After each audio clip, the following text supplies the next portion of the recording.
রাজধানীতে অভিনব এবং দুর্ধর্ষ কৌশলে স্বর্ণ ছিনতাইয়ের চেষ্টাকালে এক নারীকে হাতে নাতে আটক করেছে স্থানীয় লোকজন ও জুয়েলারি দোকানের কর্মচারীরা। ক্রেতা সেজে একটি জুয়েলারি দোকানে প্রবেশ করে মরিচের গুঁড়া ছিটিয়ে বিপুল পরিমাণ স্বর্ণালংকার নিয়ে পালানোর চেষ্টা করেন তিনি। তবে কর্মচারীদের তৎপরতায় শেষ পর্যন্ত তার পরিকল্পনা ব্যর্থ হয়।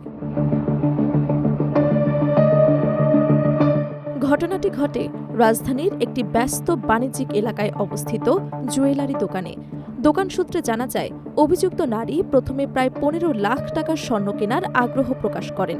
এরপর দীর্ঘ সময় ধরে বিভিন্ন ধরনের চেইন, আংটি এবং অলংকার দেখতে থাকেন। এক পর্যায়ে তিনি প্রায় ৫ ভরি ১৩ আনা স্বর্ণালংকার পছন্দ করেন। দোকানের কর্মচারীরা যখন স্বর্ণের মূল্য হিসেব করতে ব্যস্ত ছিলেন, ঠিক তখনই ওই নারী হঠাৎ তার ব্যাগ থেকে মরিচের গুঁড়া বের করে কর্মচারীদের চোখে ছিটিয়ে দেন। এতে দোকানের ভেতরে মুহূর্তেই আতঙ্ক ছড়িয়ে পড়ে। কর্মচারীরা সাময়িকভাবে দিশেহারা হয়ে পড়লেও দ্রুত পরিস্থিতি সামাল দেওয়ার চেষ্টা করেন।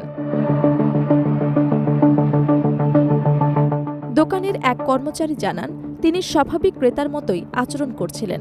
হঠাৎ ব্যাগ থেকে কিছু বের করে আমাদের চোখে ছিটিয়ে দেন। কিছু বুঝে ওঠার আগেই আমি তাকে ধরে ফেলি এবং চিৎকার শুরু করি। চিৎকার শুনে আশেপাশের লোকজন ঘটনাস্থলে ছুটে আসেন এবং পালানোর আগেই ওই নারীকে আটক করেন।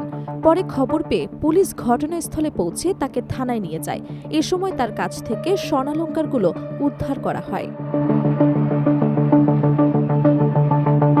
পুলিশ জানিয়েছে, ঘটনাটি তদন্ত করে দেখা হচ্ছে এবং অভিযুক্ত নারীর বিরুদ্ধে আইনগত ব্যবস্থা প্রক্রিয়াধীন রয়েছে।